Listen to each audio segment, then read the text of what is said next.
Eis que vem com as nuvens e todo olho verá, até quantos o traspassaram, e todas as tribos da terra se lamentarão sobre ele, certamente. Amém.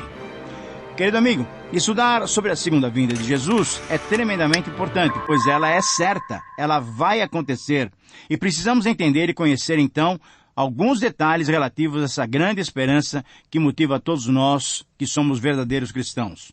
Como lemos, esse texto faz algumas afirmações importantes. Ele afirma que o Senhor Jesus, que foi chamado de a fiel testemunha, que foi chamado de o primogênito dos mortos e o soberano dos reis da terra, ele voltará. O texto afirma isso, ele voltará. O Senhor Jesus voltará com as nuvens. Vamos estudar esse verso dando a ele o seguinte título: A certeza da volta de Jesus Cristo. Eu repito, o título então para Apocalipse capítulo 1, versículo 7 é A certeza da volta de Jesus Cristo. Com base nesse versículo e também em Daniel 7,13, Zacarias 12,10 e Mateus 26,64, vamos trabalhar e vamos refletir sobre a volta do Senhor. Querido amigo, diante das palavras finais desse verso 7, certamente, amém, não pode haver dúvida, o soberano dos reis da terra voltará e trará julgamento. Querido amigo, ao estudarmos os eventos escatológicos, é importante termos convicções claras sobre pelo menos 5 pontos básicos. Primeiro, precisamos ter certeza da segunda vinda de Cristo. Segundo, precisamos ter certeza da vida após a morte. Terceiro, precisamos ter certeza sobre o significado espiritual do estudo desse tema. Em quarto lugar, precisamos ter certeza de aplicações práticas para os princípios aprendidos. E em quinto lugar, precisamos ter certeza da necessidade da pureza e da santificação em nossas vidas enquanto esperamos o Senhor Jesus voltar. Como é que nós podemos, então, definir esse evento? Como é que nós podemos definir a segunda vinda? Querido amigo, exceto pela certeza de que todos os homens morrem, isso todos nós concordamos, um outro detalhe da doutrina escatológica sobre o qual os teólogos todos concordam também, é o que se refere à segunda vinda de Cristo. Isso é, a segunda vinda de Cristo é a base da esperança cristã, o evento que marcará o início da complementação do plano de Deus.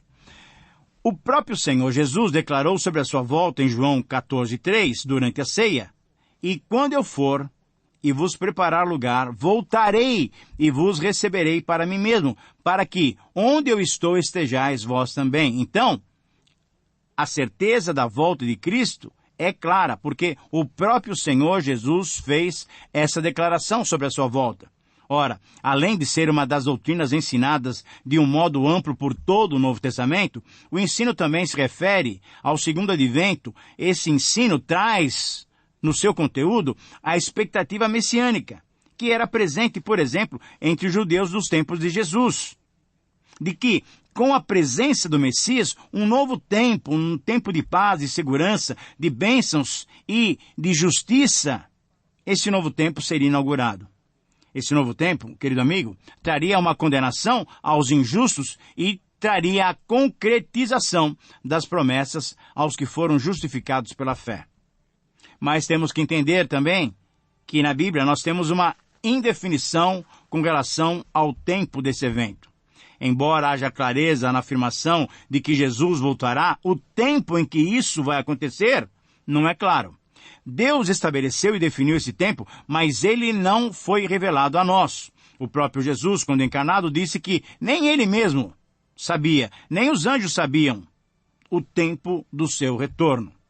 O fato de que o tempo do retorno de Jesus não foi revelado explica a insistência com que Jesus, destacando o seu caráter inesperado, insistiu também no quê? Na necessidade de vigilância por parte dos cristãos. Mas, afinal de contas, qual é o caráter da segunda vinda? E eu quero listar agora algumas características dessa segunda vinda. Ela será pessoal, isso é, o retorno de Jesus será tão pessoal em sua natureza quanto foi também na sua partida. A segunda vinda será física, isto é, embora seja verdade que o significado básico de parousia seja presença, a palavra também significa vinda, e esse é o significado mais proeminente em todo o Novo Testamento, conforme lemos lá em Atos 1:11, palavras dos anjos para os discípulos, dizendo que o Senhor Jesus viria do mesmo modo. Então, ela será física, do mesmo modo pelo qual vocês estão vendo ele subir, ele voltará. Ela será visível. A segunda vinda será visível, isso é, Jesus voltará com seu corpo glorificado, plenamente visível e identificável. E não como afirmam algumas seitas, eles afirmam que Jesus já voltou em outubro de 1914. Mas por não possuir um corpo visível, ele não foi percebido e não foi identificado. Ah, querido amigo, isso não está de acordo com as palavras do Senhor, por exemplo, em Mateus 24:30. Essa vinda também será inesperada e será como um relâmpago. Palavras do próprio Senhor Jesus em Mateus 24, 27 e 36. Em quinto lugar, uma quinta característica dessa segunda vinda é que ela será triunfante e gloriosa. Isso é, contrastando com a primeira vinda, em que a humildade e a simplicidade foram à tona, marcaram o Senhor Jesus, na segunda vinda, Jesus Cristo virá nas nuvens com grande poder e glória. A ideia de que Jesus voltará em 2 etapas é defendida por aqueles irmãos que se denominam pré-tribulacionistas. Isto é, a maioria dos pré-tribulacionistas são dispensacionalistas. Os dispensacionalistas creem numa vinda para os santos, que é o arrebatamento, e noutra vinda com os santos, que é a revelação. Essas duas vindas estariam separadas pela grande tribulação. Segundo essa linha de interpretação, a segunda vinda será secreta, sendo percebida apenas pela igreja, que será arrebatada antes da tribulação. Tal pensamento implica que a segunda vinda será iminente, isso é, pode acontecer a qualquer momento, visto que não há profecias a serem cumpridas. O arrebatamento, então, livrará a igreja da agonia da grande tribulação, e depois de 7 anos, o Senhor voltará mais uma vez, agora trazendo a igreja consigo, numa grande chegada triunfal, e a partir daí, Cristo estabelecerá o seu reino milenar sobre a terra.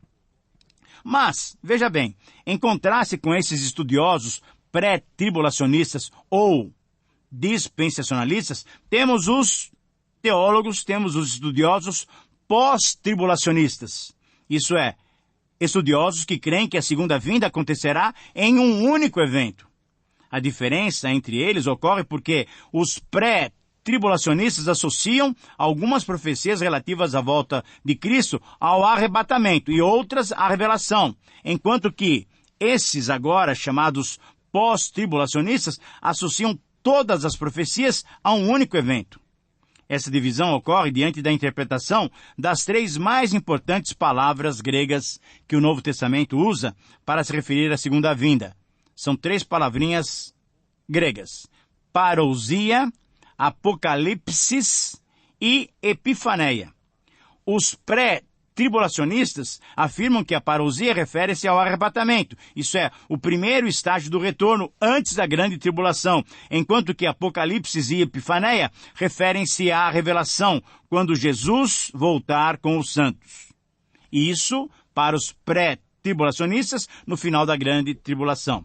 E por fim, a segunda vinda, a volta de Cristo, se caracterizará por ela ser iminente, isso é, poderá acontecer a qualquer momento. Essa afirmação, usada principalmente pelos que defendem a doutrina pré-tribulacional, é baseada nos textos de Mateus 24, Mateus 25, Romanos 8, 1 Coríntios capítulo 1, enfim, vários outros textos bíblicos. Mas é importante lembrarmos, querido amigo, que Jesus indicou também, através de pelo menos 3 parábolas, das virgens prudentes e nécias, da parábola dos talentos e da parábola do nobre que viajou para uma terra distante, ele enfatizou que haveria uma demora e que certos eventos precisariam ocorrer antes da sua volta. Palavras de Jesus. O fato de dizer vigiais e não sabeis a hora não entra em conflito com uma demora para certos eventos se concretizarem.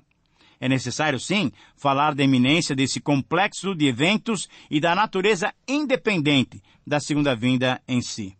Querido amigo, após a ressurreição, Jesus deu as últimas instruções aos seus discípulos, ficando com eles até que foi elevado às alturas, sendo então encoberto por uma nuvem. A partir daquele momento, todos os servos de Jesus, fiéis, comprometidos com ele, estão aguardando a sua segunda vinda.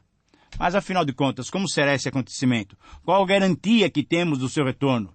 Em Apocalipse 1:7, então, o nosso texto de hoje, encontramos essa garantia. Portanto, podemos extrair esse princípio desse versículo que agora estudamos mais detalhadamente. Todo cristão, esse é o princípio, todo cristão deve ter certeza da vinda de Jesus. Eu repito, anote aí, esse é o princípio que extraímos dessas palavras de Apocalipse, capítulo 1, versículo 7. Todo cristão deve ter certeza da vinda de Jesus. E nesse texto encontramos 3 fatos que demonstram como será essa garantida vinda do Senhor Jesus Cristo. O primeiro fato demonstra que Jesus virá com as nuvens. Assim como ele foi elevado entre as nuvens, assim ele voltará. Atos 1:9 e Atos 1:11. Essa expressão com as nuvens quer dizer, ele vem do céu. Quando Jesus foi glorificado, os anjos disseram aos discípulos que assim como Jesus foi elevado, assim ele voltará. A ascensão de Jesus corresponde à maneira do seu retorno. Vir do céu entre as nuvens implica no juízo contra os pecadores. Nada do que foi feito contrariamente a Cristo ficará sem a devida punição. O segundo fato demonstra que na vinda de Jesus, todos, incluindo os que traspassaram a ele, todos o verão. Por quê? Porque a vinda de Jesus será pessoal e física. Aqueles que o traspassaram também o verão. Aqueles que foram culpados de sua crucificação também o verão. E ficarão horrorizados, apavorados de medo, porque se reconhecerão culpados. Eles reconhecerão o erro, chorarão de arrependimento e dirão, bendito o que vem em nome do Senhor. Mas, ao mesmo tempo, todos os demais homens, pelos seus pecados que cometeram, todos nós levamos Jesus à cruz, todos nós o transpassamos e todos nós o veremos retornar. Enfim, o terceiro fato demonstra que na vinda de Jesus, todas as tribos da terra se lamentarão. Se lamentarão por quê? Porque Jesus veio julgar os seus inimigos e estabelecer o seu reino. João é o único evangelista que recorda o fato de Jesus ter sido perfurado no lado. Essa referência é importante, pois testemunha da humanidade de Jesus. A realidade da sua morte se comprova com a água e o sangue derramados. Água como as águas levíticas de purificação e o sangue como o sangue das ofertas dos sacrifícios purificadores. Querido amigo, mesmo nós, os salvos, justificados, sentiremos tristezas e nos arrependeremos, mas celebraremos o amor de Deus. É necessário que tenhamos certeza da vinda de Jesus. E eu espero, minha oração é que você encare esse dia com grande alegria, o dia da volta do Senhor Jesus Cristo. Deus te abençoe, um grande abraço e até o próximo programa.